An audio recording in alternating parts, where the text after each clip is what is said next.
하나님의 말씀 창세기 36장 말씀입니다. 1절로부터 8절까지 주님의 말씀을 귀 기울여서 들어주시기 바랍니다. 에서 곧 에돔의 족보는 이러하니라.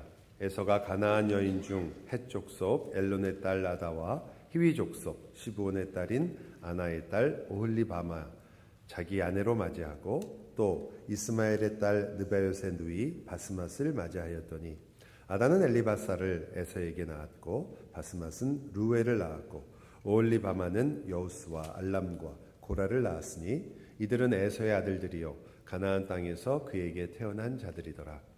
에서가 자기 아내들과 자기 자녀들과 자기 집의 모든 사람과 자기의 가축과 자기의 모든 짐승과 자기가 가나안 땅에서 모은 모든 재물을 이끌고 그의 동생 야곱을 떠나 다른 곳으로 갔으니 두 사람의 소유가 풍성하여 함께 거주할 수 없음이로라. 그들이 거주하는 땅이 그들의 가축으로 말미암아 그들을 용납할 수 없었더라. 이에 에서 곧 에돔이 세일산에 거주하니라. 아멘. 여러분, 야곱에 대한 이야기가 거의 마치면서 우리는 야곱이 12아들을 가지고 있었던 것을 압니다. 그리고 그 12아들이 바로 12지파를 이룬다는 걸 또 알죠. 그래서 야곱의 이야기가 끝나면서 당연히 기대하게 됩니다. 이제 르우벤의 이야기, 또 유다의 이야기, 또 야곱의 아들인 요셉 혹은 베냐민의 이야기, 이런 이야기가 나올 거라고 기대를 합니다. 그런데 12족장의 이야기가 아니라 갑자기 에서의 족보가 등장합니다. 그것은 여러모로 굉장히 놀라운 일 중에 하나죠. 여러분 생각해 보세요. 제가 어릴 때부터 교회를 다녔는데요. 주일학교에서 에서의 족보를 공부해 본 적은 없는 것 같아요.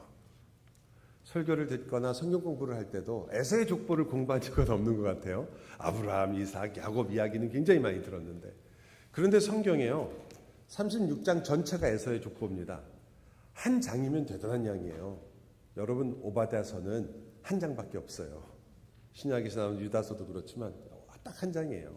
그런데 그 한 장을 할애해서 우리가 보기에 에서의 족보를 말을 안 해도 우리가 그냥 성경을 읽는데 아무 어려움이 없는데 구태여 이 에서의 족보를 넣으신 거죠. 성경은 그것을 놓치질 않습니다.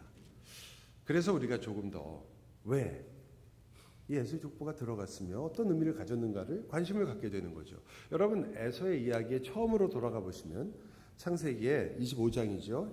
이렇게 에서에게 하나님께서 예언하신 장면이 나옵니다. 여호와께서 그에게 이르시되 두 국민이 내 태중에 있구나. 리브가에게 하는 말씀이죠. 이삭과 리브가 둘 다 듣게 됩니다. 두 민족이 내 복중에서부터 나누이리라. 이 족속이 저 족속보다 강하겠고 큰 자가 어린 자를 섬기리라 하셨더라. 여러분, 우리는 다 야곱 중심으로 이걸 보기 때문에 포인트가 어디 있냐면, 그래, 그 큰 자 먼저 낳던 에서가 나중에 난 야곱을 섬기게 되는 이야기다. 이게 그의 예언이라고 보여집니다. 물론 맞는 말씀이지만, 그러나 자세히 보면 좀 이렇게 뭐라고 할까요? 좀 객관적으로 본다고 할까요? 보면 에서도 민족을 이룰 거예요. 두 민족이라고 그러잖아요. 야곱도 민족을 이루지만 에서도 민족을 이룬단 말이죠. 그 이야기가 사실 오늘 족보에 나오는 이야기거든요. 하나님께서 에서를 통해서 정말 큰 섭리를 이루십니다. 우리가 알듯이 에서는 그러나 하나님을 경외하는 삶에서는 좀 멀어진 사람으로 우리가 기억합니다. 그는 하나님을 두려워하지 않는 그 주변에 있는 나라의 여인들을 아내로 삼았고, 그래서 그것 때문에 이삭과 리브가의 마음이 몹시도 힘들고 아팠었습니다. 나중에 그것을 보면서, 그러니까 아브라함의 아들을 자기 아버지 이삭, 자기의 큰 아버지가 되죠. 우리식으로 말하면 이스마엘의 가문에서 여인을 취해서 결혼을 하게 됩니다. 그것은 그 딴에는 내가 이방인 여자가 아니라 그래도 우리 가족의 여인을 아내로 삼겠다라는 것이었지만, 아무리 봐도 그것은 신앙적인 결단은 아니었던 것 같아요. 훨씬 더 좀 정치적인 결단이었던 것 같습니다. 이렇게 함으로써 아버지 어머니의 마음을 좀 위로하거나, 혹은 내가 이제 앞으로 이제 아버지 어머니의 유업을 받게 될 텐데 그때 조금 더 좋은 위치에 서야 되지 않느냐. 왜냐하면 야곱은 보니까 저렇게 야곱이 저 멀리 가가지고 아내를 맞이하고 이런 것을 아버지께서 좋아하시는 것 같다. 이런 생각을 했던 것 같습니다. 어쨌든 하나님께서는 이러한 에서 정말 우리가 보기에 모든 면에 있어서 하나님께 가까이 다가가기보다는 조금씩 더 멀어져 가고 있는 이 에서에게도 하나님이 하셨던 그 약속, 내가 너로 민족을 이루게 할 것이다라는 그 약속을 잊지 않고 계속 지켜나가십니다. 그래서 오늘 이 본문에서도 우리가 그 에서를 좀 추적할 수 있도록 성경은 족보를 남겨두신 거죠. 이 족보는 여러분 생각보다 훨씬 재미있는 책입니다. 일단 사람 이름이 많이 나오잖아요. 여기 이 장에 81명이 나와요. 80명이 넘게 나옵니다. 그 사람 한 사람마다 히브리어 이름은 우리 한국 이름도 그렇지만 이름에 의미들이 있습니다. 그래서 그 의미들이 어떤 의미인가를 살펴보는 것만으로도 굉장히 많은 것들을 배울 수가 있습니다. 또 거기서 말하는 사람의 숫자라든지 혹은 그것이 어떻게 이루어졌는가를 보는 것도 정말 재미있는 성경을 읽는 또 좋은 방법 중에 하나입니다. 그러나 이거를 그렇게 한 명씩 다루면 여러분과 저는 내년쯤이나 돼야지 37장을 가게 됩니다. 그래서 오늘은 3가지를 말씀드리려고 합니다. 이 족보가 가지고 있는 특징과 우리가 조금 더 깊이 생각할 부분, 나머지 많은 부분들은 또 다음에 우리가 창세기를 또 다룰 주님의 은혜 안에서 또 다루거나 설교를 할 일이 생기면 그때 또 더 다루기로 하고요. 그러니까 이게 다라고 생각하시면 안 됩니다. 첫 번째 우리가 볼 수 있는 특징은 다른 무엇보다도 야곱보다 나은 인생이었다는 거예요. 누가? 에서가. 하지만 무슨 기준으로 보느냐에 따라 달라지긴 하겠죠. 일단 보세요. 야곱은 그 인생의 20년이 넘는 기간을 외지에 나가서 고생을 했습니다. 많은 어려움이 있었죠. 정말 빈털터리로 갔다가 겨우 자기 재산을 좀 가지고 오게 됐습니다. 그렇지만 에서는 가나안 땅에 살았죠. 약속의 땅에 있었습니다. 그리고 그곳에서 부를 이뤘습니다. 게다가 야곱의 아들들은요, 베냐민을 제외하고는 단 한 명도 약속의 땅에서 태어난 아들이 없습니다. 전부 다 하란 땅에서 태어났어요. 그러나 에서는 여러 아들들이 이 가나안 땅에서 태어났습니다. 그리고 그곳에서 키웠죠. 야곱은 나중에 아시겠지만 기근이 들어가지고 그 땅에서 야곱이 애굽으로 내려갔어야 됐어요. 기근 때문에. 여러분, 에서가 내려가질 않았죠. 생각해 보세요. 에서랑 야곱이랑 그렇게 완전히 다른 세상에서 산 것도 아니에요. 미국과 중국처럼 산 것도 아니고 같은 캘리포니아 주에 사는데 기껏해야 아마 제가 정확하게 그 길이를 정확하게 지금 재보진 않았지만 예를 들어 샌디에고하고 LA 정도 살아요. 기근이 들었습니다. 샌디에고는 잘 살고 LA만 기근이 듣나요? 아니죠. 적어도 남가주 지역이 있으면 다 똑같이 어려움을 경험했을 겁니다. 그런데 에서가 애굽으로 내려갔다는 얘기는 없어요. 더 놀라운 일은 뭔지 아십니까? 그동안에요, 에서는 에돔이라는 나라의 왕을 배출합니다. 그 가문에서. 즉 에돔이라는 나라를 세우고요. 거기서 왕을 배출하는데 8명이나 나와요. 리스트가. 8명이면 한 왕이 한 20년만 다스렸다고 해도 160년, 200년 기간입니다. 그동안을 왕으로서 다스린 거예요. 에서의 자손들이. 그동안에 야곱의 자손들은 어디 있었어요? 네, 애굽에서 고생하고 있었습니다. 심지어는 나중에는 노예처럼 고생했습니다. 여러분 어떠세요? 누가 더 복을 받은 건가요? 당연히 에서죠. 여러분 야곱만 너무 사랑하지 말아주세요. 네? 여러분은 성경을 너무 많이 읽으셔가지고 생각할 필요도 없이 왜 에서가 복을 받았어? 야곱이 복을 받았지. 하나님의 복은 야곱이 다 받았지. 정말? 우리가 보는 바로는 이 땅에서 모든 고생을 혼자 한 사람은 야곱이고요. 고생 한 번 안 하고도 모든 부요를 가지고 있는 사람은 에서처럼 보입니다. 그런데 여러분이 이제 이 결과가 어디서 나왔는지가 이제 중요하죠. 그럼 에서는 왜 저렇게 복을 받았나? 왜 그렇게 복을 받았을까? 에서는 하나님한테 얼마나 이뻐 보였길래 그런 복을 받았을까? 여러분, 저희가 말로는 아니야, 이거는 진짜 복이 아닐 거야 라고 생각하지만 여러분과 제가 간증을 한다든지 누구랑 이야기를 한다든지 할 때 여러분 말할 때 어떻게 얘기하세요? 다 결국 하나님의 나라 하나님께서 주시는 복이 진짜 복이다 이렇게 얘기하면서도 결국 얘기할 때 우리 애가 이번에 그래도 좋은 직장에 들어갔어요. 그렇게 얘기하지 누가 우리 애는 아주 안 좋은 직장에 들어갔는데 하나님의 복입니다. 이런 사람은 저는 아직까지는 앞으로는 몰라도 아직까지는 본 적이 없습니다. 어느 누구도 그렇게 생각하지 않잖아요. 여러분의 기준이 제가 말하고 있는 기준과 크게 다르지 않지 않나요? 하나님께서 나중에는 하나님께서 그렇게 하신 것은 이런 이유가 있는 것 같습니다. 이런 분은 가끔 봤지만 다 모든 분이 소위 말하는 간증을 할 때는 이렇게 어려움이 있었는데 하나님께서 기도를 들으사 하나님께 돌아왔더니 이렇게 복을 주셨습니다. 이게 우리의 대부분의 간증이 아닌가요? 성경은 좀 그렇지 않은데 우리는 대개 그 패턴을 굉장히 잘 따르고 그리고 세상에서 예수 믿는 이유가 뭐가 있겠어? 복 받기 위해서지라는 게 그렇게 어떤 사람은 조금 고급스럽게 어떤 사람은 우리가 말하는 것처럼 너무 뻔뻔스럽게 말할 뿐이지 우리 마음의 기준이 그렇게 달라지지 않은 걸 자주 봅니다. 여기도 마찬가지인 것 같아요. 에서가 그렇게 됐다는 걸 정말 우리가 정직하게 본다면 우리 마음에는 잘 된 거예요. 차라리 그렇게 되면 좋잖아요. 야곱처럼 그렇게 쫓겨가가지고 고생하고 싶으세요? 에서처럼 살고 싶으세요? 야곱처럼 살고 싶으세요? 대답하기 곤란하시죠? 그렇다면 제가 이제부터 비결을 알려드릴 테니까 에서처럼 살려면 이렇게 하시면 돼요. 오늘 있는 본문의 말씀이에요. 두 사람의 소유가 풍성하여 함께 거주할 수 없음이더라. 그들이 거주하는 땅이 그들의 가축으로 말미암아 그들을 용납할 수 없었더라. 그래서 어떻게 했어요? 에서가 그 땅을 떠납니다. 여러분 이 부분을 한번 생각해 보세요. 누구 얘기랑 비슷해요? 아브라함하고 롯 얘기하고 비슷하잖아요.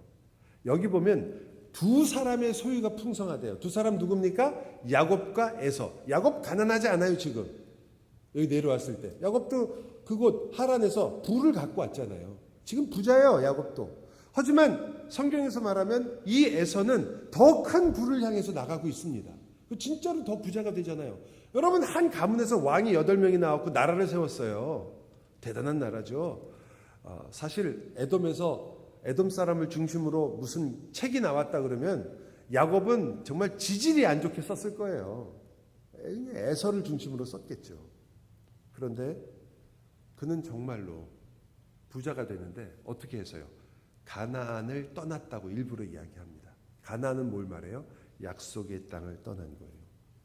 자기의 부를 위해서 세일 땅으로 갔습니다. 그전에도 세일 땅에 좀 살았지만 그러나 이번에는 아예 글로 옮겨간 겁니다.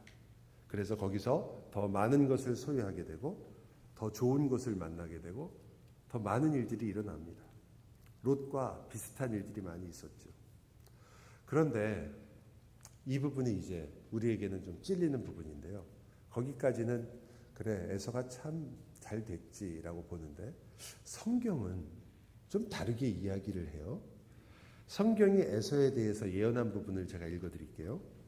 그 아버지 이삭이 에서에게 대답하여 이르되 내가 살 땅의 주소는 땅의 기름짐에서 멀고 너에게 내리는 하늘 이슬에서 멀 것이며 너는 칼을 믿고 생활하겠고 내 아우를 섬길 것이다. 이것이 에서에 대한 예언이에요. 하나도 안 맞았어요. 그죠? 여기 분명히 네가 살 곳은 기름진 곳으로부터 멀어져서 거기서 정말 척박한 곳에서 척박하게 살 것이고 하늘에서 이슬이 없다는 물도 없어가지고 너는 그곳에서 양떼도 없고 양떼는 물이 있어야 먹이니까 풀도 나지 않고 그런 곳에서 네가 살게 될 것이다. 한마디로 찢어지게 가난해질 것이다. 이 말 아니에요. 여러분 저하고 다른 성경을 보시나? 저는 개역개정인데 네, 이게 지금 그런 얘기니까 분명히 이삭을 통해서 에서에게 너의 인생이 그럴 것이다. 넌 칼을 의지해서 살 수밖에 없을 것이다. 그렇게 얘기했는데 그렇지 않고 힘도 생겼고 권력도 생겼고 나라도 생겼고 그리고 그는 그 많은 것을 누리고 있습니다. 엄청 부자가 됐어요. 자손도 창대합니다. 그러면 이 예언은 틀린 거죠. 우리가 보기에는. 그러나 우리가 알죠. 이 예언이 틀리지 않았다. 그렇다면 이 예언에서 말하는 땅의 기름짐으로부터 떠났다, 하늘의 이슬로부터 떠났다는 말은 가난해졌다는 말이 아닌 거예요. 그 뻔한 거잖아요. 이런 뻔한 걸 성경에다 왜 그냥 남겨뒀을게요. 우리가 여러분이 읽으면 금방 아는 건데 이거 말이 틀렸잖아요. 이거 하나님 말이 틀린 거 아니야. 금방 알 수 있는데 이걸 여기다 왜 놔뒀었겠어요? 왜냐하면 이 의미가 우리가 생각하는 것과 다르기 때문입니다. 그가 지금 진짜로 부자가 된 것을 성경이 거꾸로 얘기하는 게 아니라 성경은 뭐라고 얘기하냐면 너희가 가나안 땅을 떠난 것이 너는 지금 기름진 곳을 떠난 것이고 너는 지금 하늘로부터 내리는 비를 맞지 못하게 된 것이다. 그렇게 얘기하고 있는 거예요. 그러니까 우리가 보는 시각하고 완전히 달라지기 시작하는 거죠. 우리는 이제까지 뭐 하나님, 예수님, 뭐 성령님 막 얘기하더라도 우리의 시각은 변하지 않습니다. 세상을 향한 우리 자녀의 성공, 나의 성공, 내가 이 땅에서 잘 사는 것에 대한 우리의 생각, 난 조금 더 편안한 삶, 조금 더 나은 삶, 무언가 내가 원하는 것들이 이루어지는 삶이 우리가 생각하는 그래도 잘 되는 삶이에요. 분명히. 그런데 성경은 그 잘 되는 사람을 우리가 생각하는 사람을 뭐라고 얘기하냐면 잘 됐다. 그런데 성경은 그에게 가난하다고 얘기를 해요. 도리어. 이거는 재산에 대한 이야기가 아닌 거죠. 왜? 야곱도 부자니까. 가난하다고 복을 못 받았다. 부자라고 복을 받았다. 이런 것을 얘기하는 게 아니라는 겁니다. 단 한 가지의 기준이에요. 가나안 땅을 떠났느냐, 가나안 땅에 있느냐. 이걸 갖고 얘기하는 거죠. 그래서 36장이요. 그 결론이 36장 43절이 아니에요. 36장의 결론은 37장 1절이에요. 37장 1절을 제가 읽어드리겠습니다. 만약에 성경을 찾으신 분들은 36장 살짝 넘기면 돼요. 1절. 야곱이 가나안 땅, 곧 그의 아버지가 거류하던 땅에 거주하였으니. 어디 산다고요, 야곱은? 거기 살아요. 앞으로 어떻게 될 거예요? 애굽으로 기근 만나 내려갈 거예요. 앞으로 어떻게 될 거예요? 그 자손들이 지금 일이 어떻게 됐냐면 야곱과 에서가 사실은 화해했잖아요. 굉장히 중요한 사실이거든요. 그 사실로부터 지금 사실은 반대로 가고 있는데 좀 이따 살펴보시면 우리가 잘 알겠지만 야곱의 가족은 전혀 다른 방향이에요. 어디로 가고 있어요? 이 12지파가 서로 분열을 일으키고 서로 싸우게 되고 요셉을 팔아먹기까지 합니다. 그런데 마지막에 어떻게 돼요? 화해하게 돼요. 요셉과 다른 지파들이 다. 이 에서 이야기는 점점 더 어떤 이야기로 가냐면 점점 멀어지는 이야기입니다. 그래서 두 번째가 나오는 거죠. 여러분 첫 번째 기억하세요. 야곱이 에서보다 분명히 못한 것 같은데 성경은 야곱보다 나은 삶이 아닌데 왜 그러냐? 행복의 기준은 약속의 땅에서 하나님이 그의 인생의 중심인가? 여기에 있다는 거죠. 여러분과 제가 여러분의 인생을 판단할 때 우리 아이가 참 착하고 공부 잘합니다 라고 얘기할 때 좋은 일이지만 그러나 그 말이 어디서부터 나와야 돼요? 하나님 중심으로부터 나왔을 때 교회 잘 다니고 성경 암송만 잘한다 이런 뜻이 아니고요. 그것을 여러분이 보는 눈이 하나님께서 그와 함께 하시며 나의 인생 전체를 주님께서 살게 하사 나로 이러한 놀라운 은혜를 경험하게 하셨으니 주님께 감사합니다. 주님께 이 모든 것이 있습니다. 라고 가느냐 아니면 우리 자식 잘났다. 역시 내 새끼는 달라. 이리로 가느냐 이 말이에요. 네? 여러분과 제가 무엇을 중심으로 이 모든 것을 보고 있으며 무엇을 중심으로 나아가느냐. 여러분의 생각과 사고와 고민과 근심이 변했느냐 이 말이죠. 이걸 우리가 신자라고 부르는 거거든요. 하나님의 중심이 되면 여러분이 보는 모든 것에 대한 생각, 내게 닥쳐오는 많은 일들에 대한 생각이 바뀌어질 수밖에 없기 때문입니다. 그래서 가나안을 떠나는 건 부를 선택하는 게 아니에요. 단지 내가 부자가 되겠다. 그게 아니라 약속의 땅을 떠나는 것이고 하나님의 약속으로부터 분리되는 걸 말합니다. 세상을 향해 가기 시작한 겁니다. 당장은 풍요로워 보이지만 그 결국은 우리가 너무나 잘 압니다. 여러분 그렇다면 첫 번째가 이게 하나님의 복, 또 그리고 우리가 말하는 행복이라는 것의 기준이 내가 하나님 중심에 있느냐, 가나안 땅에 있느냐, 십자가 아래에 있느냐, 여기에 있다면 여러분은 어떤 사람들입니까? 여러분은 오늘도 여러분의 기도의 제목을 볼 때 내 기도 제목이 여러 가지 문제들과 아픔들을 하나님 앞에 아뢰는 것일 것입니다. 좋은 일입니다. 그러나 여러분은 그것을 하나님 중심으로 보십니까? 아니면 역시 똑같이 세상의 눈으로 보고 있습니까? 그래서 그 문제가 내가 원하는 대로 풀리거나 내가 원하는 대로 해결되는 것이 여러분에게는 여전히 내가 하나님, 예수는 믿고 있으니까 하나님이 나한테 복 주셔서 잘 되고 있구나라고 생각하십니까? 아니면 내 인생 전체가 하나님을 중심으로 생각하고 있습니까? 누구와의 관계를, 내가 오늘 말하고 있는 한마디의 말을 내 삶 속에서 하나님 중심으로 나오고 있는가를 묻고 있는 것입니다.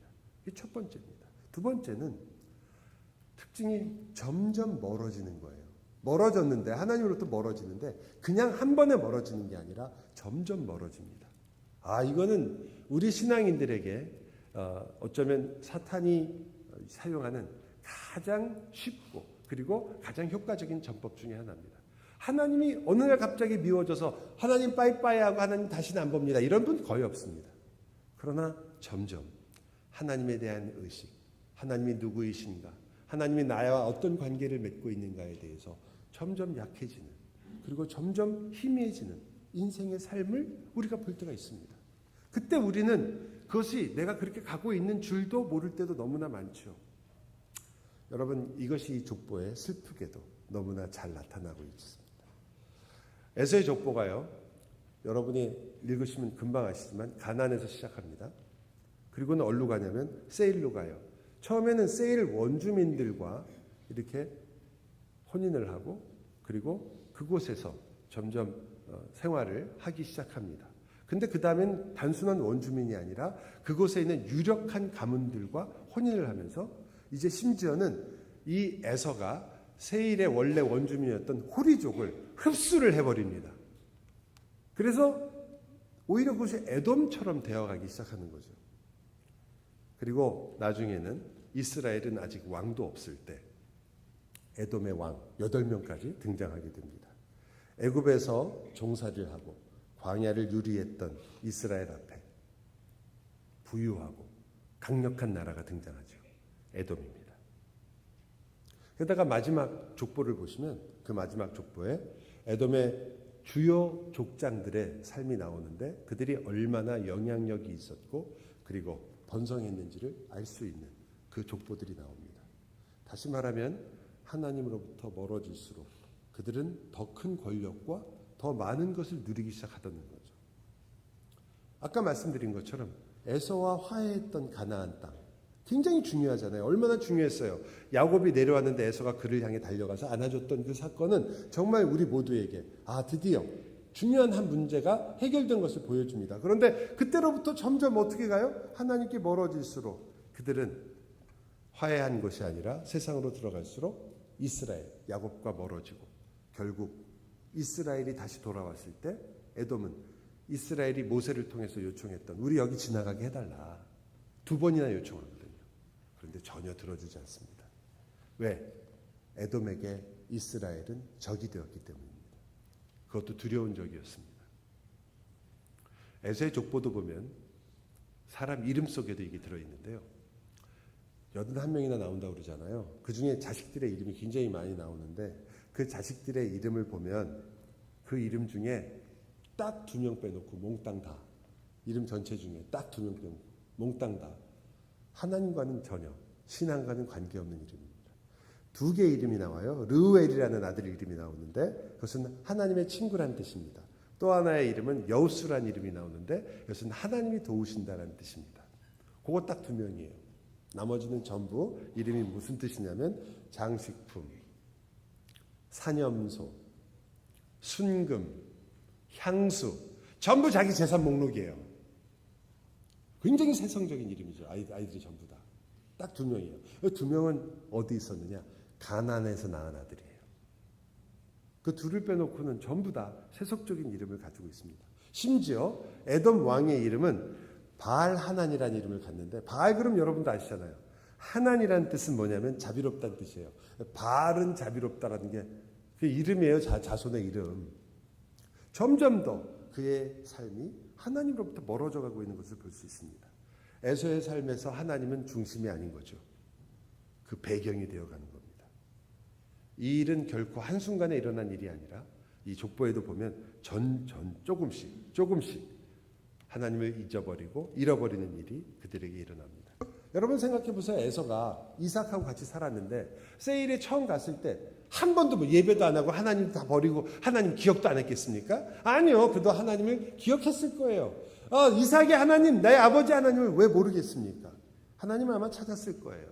그리고 거기서 기록에는 없지만 어쩌면 혼자서라도 예배하고 찬양했을지 모릅니다. 그러나 그는 가나안 땅을 떠났습니다. 성도의 공동체를 떠났고 그리고 세상에 점점 둘러싸이게 됐을 때 과연 그가 진정 하나님께서 자기와 함께 하시며 하나님께 내가 예배하는 자라는 것을 얼만큼이나 지킬 수 있었을까요? 역사는 그가 전혀 지키지 못했다고 얘기하는 겁니다. 여러분과 저의 인생은 어떻습니까? 사실 우리는 야곱이기를 다 바랍니다. 가나안 땅에서 주님과 긴밀한 삶을 살기를 원합니다.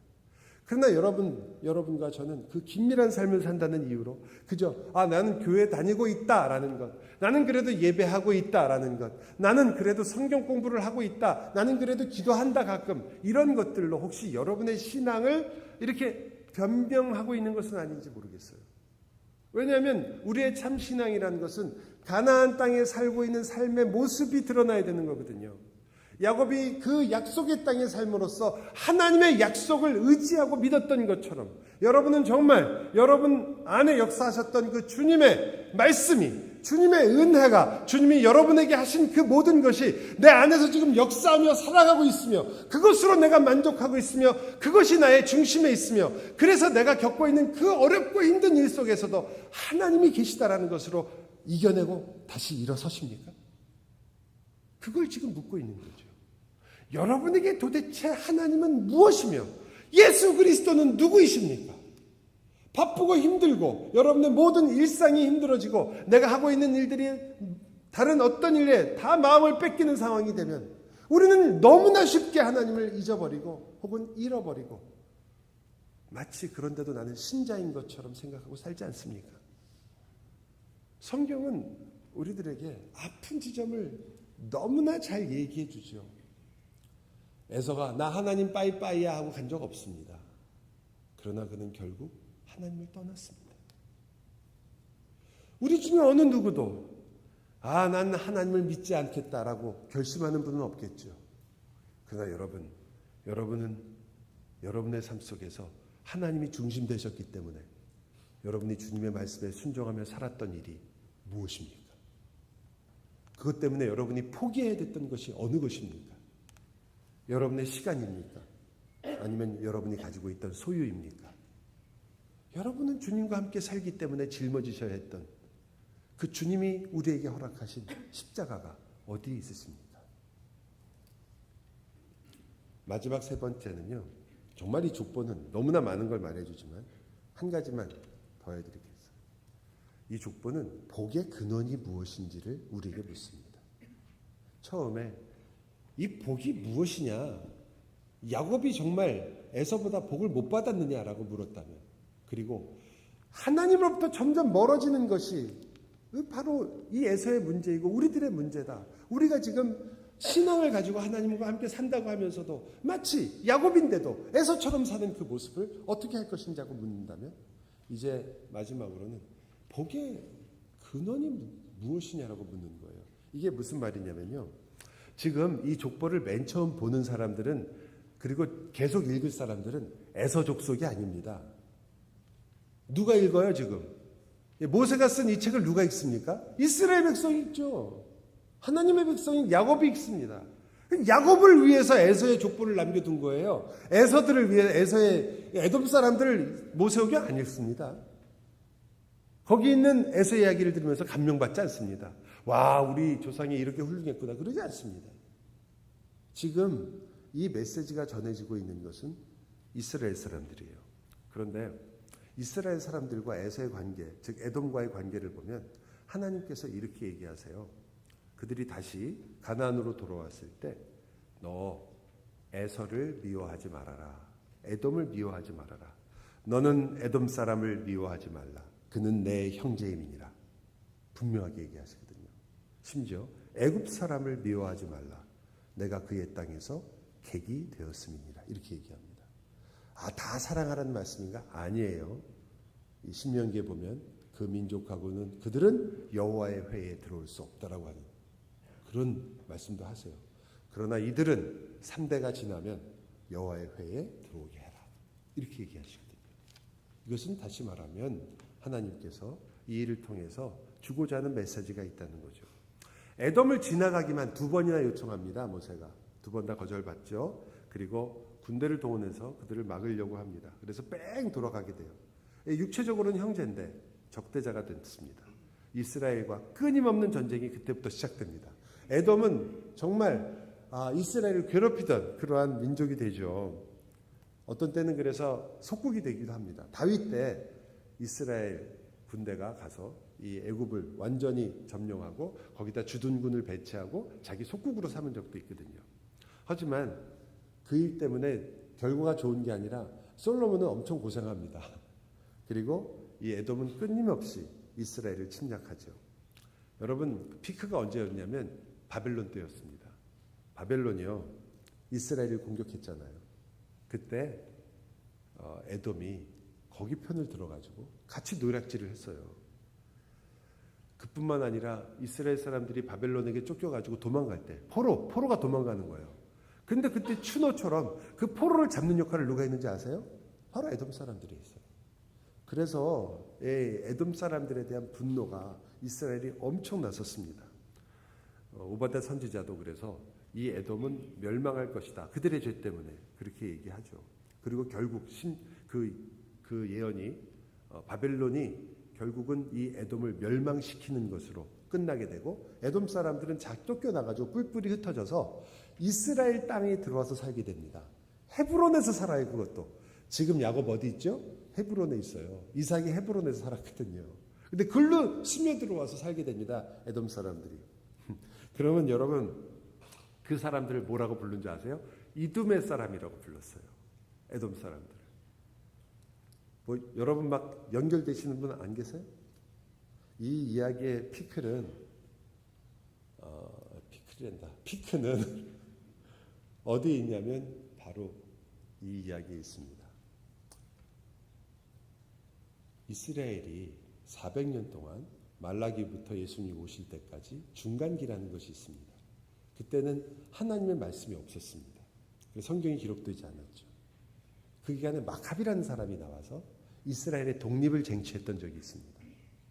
그때 그들이 어떻게 했냐면 헤브론 지역에 살고 있는 모든 에돔 사람들을 다 강제로 할례를 받게 했습니다. 그리고 유대교로 개종을 시켰죠. 반유대인처럼 만들어낸 겁니다. 그래서 어떻게 됐어요? 그 결과가 헤롯이 등장합니다. 그리고 헤롯이 이스라엘의 왕이 된 거죠. 여러분, 에돔이 이스라엘을 괴롭혔고 그 괴롭힌 죄로 인하여 하나님께서 그들에게 심판이 있을 거라고 얘기했습니다. 그러나 하나님께서는 동시에 그들을 미워하지 말라. 너의 형제라고 얘기했습니다. 그러나 이스라엘은 그 말을 전혀 지키지 않았죠. 그들은 계속해서 그들을 점령하려고 했으며 속국으로 삼으려고 했으며 심지어 다윗은요, 가서 18,000명이나 되는 젊은 남자들을 죽였습니다. 씨를 말리려고 했어요. 하나님께서 다윗과 함께 하셔서 에돔을 심판하신 것은 사실이지만 동시에 하나님께서는 그 일로 말미암아 솔로몬의 통치에 아주 결정적인 어려움을 주시는 것을 보여줄 수 있습니다. 간단한 문제가 아니라는 거죠. 그 결과가 결코 이스라엘에게 원하는 결과가 되지 않았습니다. 여러분, 무엇을 말합니까? 이스라엘은 저주의 근원이 아니라는 거죠.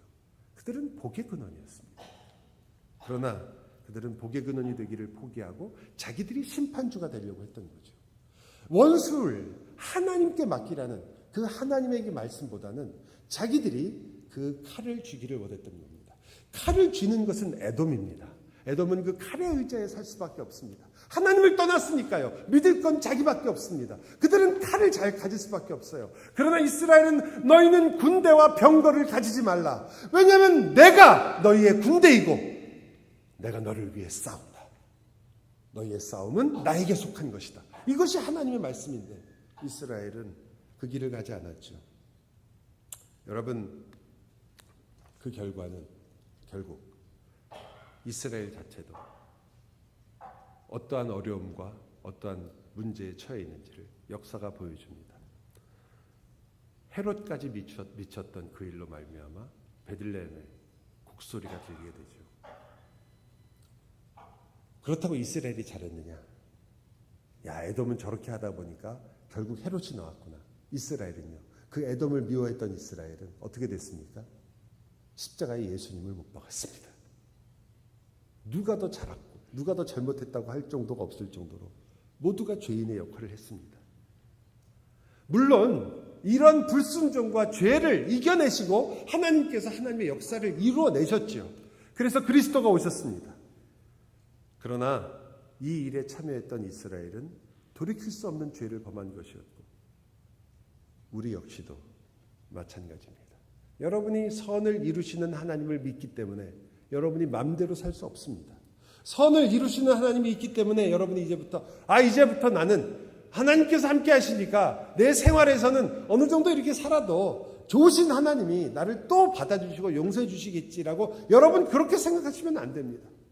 우리가 죄를 지을 때, 우리가 하나님 앞에 게으를 때, 우리가 하나님의 은혜를 따라 살지 못할 때 여러분은 하나님의 마음으로 슬퍼해야 되고 하나님의 마음으로 아파할 줄 알아야 합니다.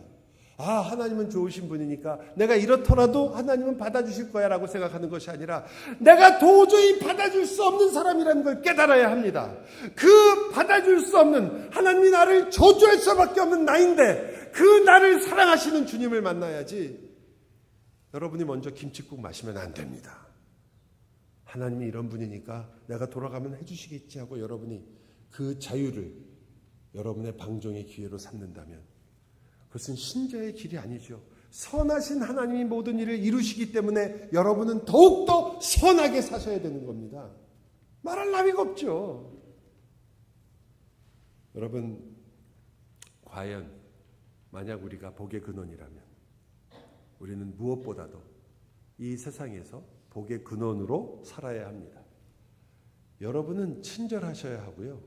사랑을 베푸셔야 하고 여러분이 인내하셔야 합니다. 나는 그거 못해. 내 성격이 그게 안 돼. 성격이 안 된다는 분 저하고 개인적으로 상담을 하시면 진짜 성격이 뭔지 좀 알려드리려고요. 내 성질상 안 된다? 아니요. 하나님이 여러분의 성격을 바꾸시진 않을지 몰라도 여러분의 성격을 선하게 쓰실 것입니다.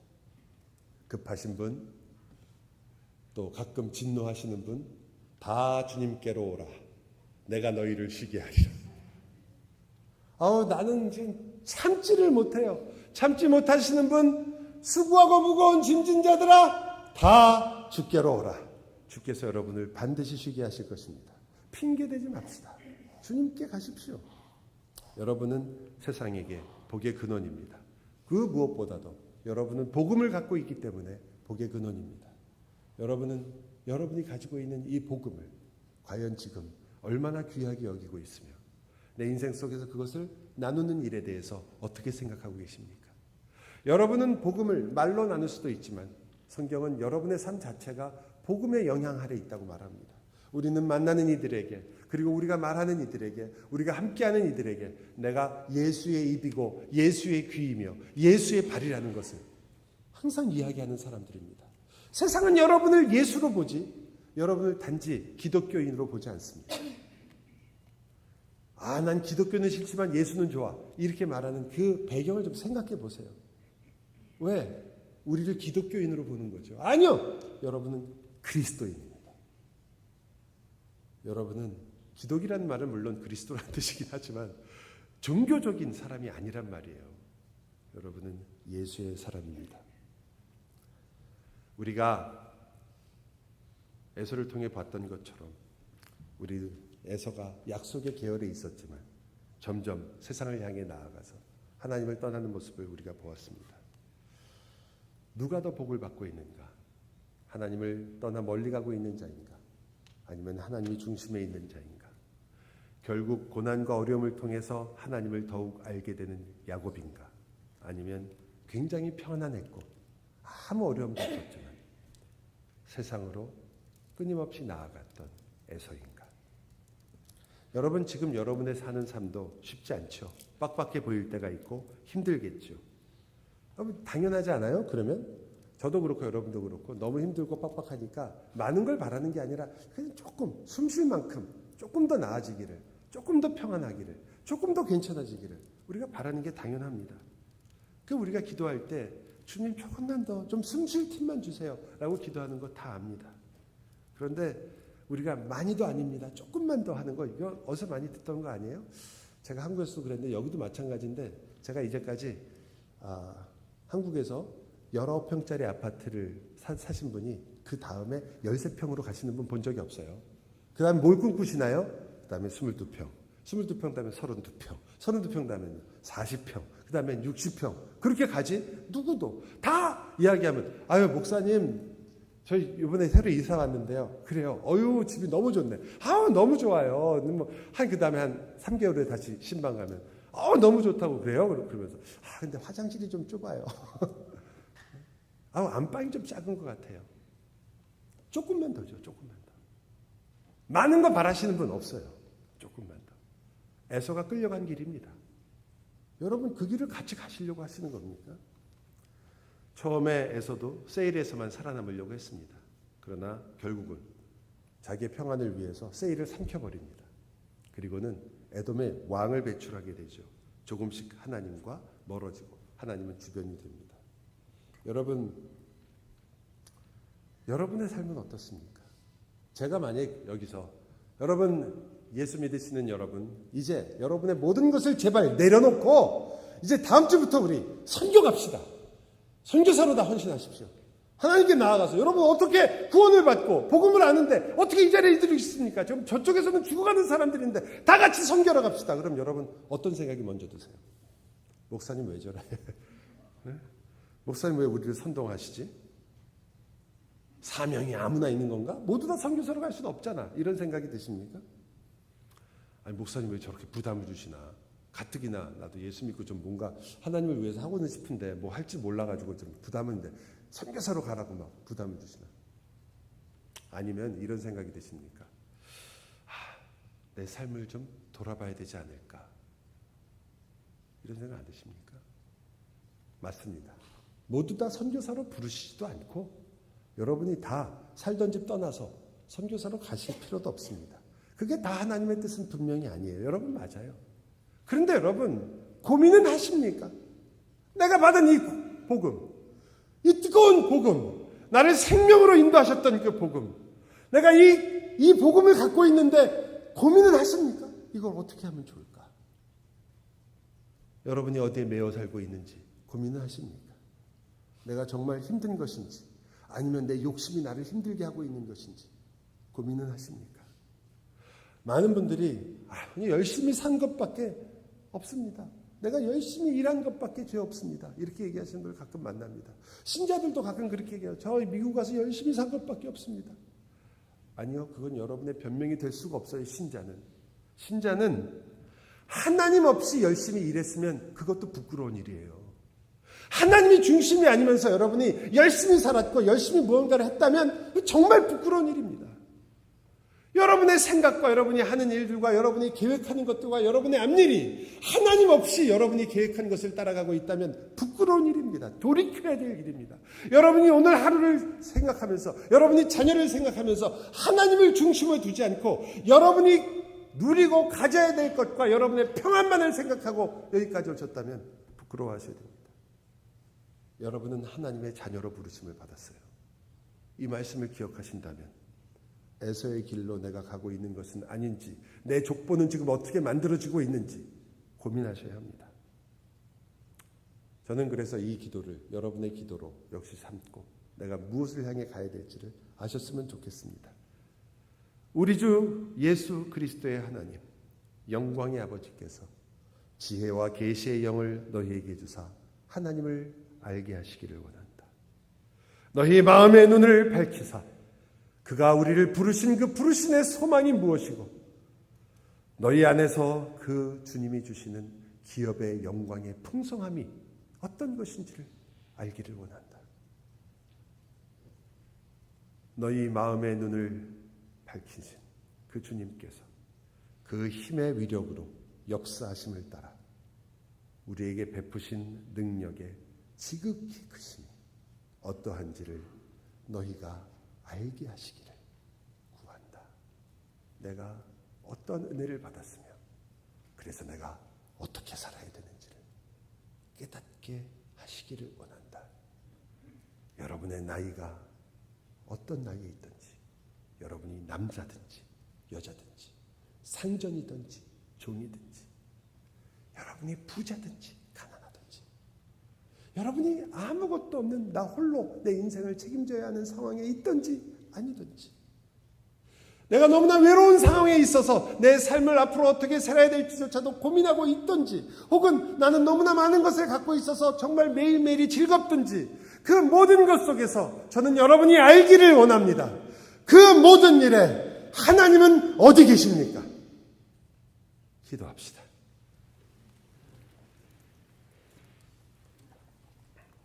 사랑하는 주님, 그 주님의 사랑과 능력이 지극히 크심을 저희에게 알게 하여 주옵소서. 저희로 그 주님이 나와 함께 걸어가는 그 한순간마다 우리로 하여금 내가 받고 있는 복이 무엇인지, 내가 점점 어느 곳을 향해 가고 있는지, 복의 근원으로서 나는 무엇을 어떻게 살고 있는지 고민하며 생각하며 결정하며 주님께 의지하게 하여 주옵소서. 예수 그리스도의 이름으로 기도하옵나이다.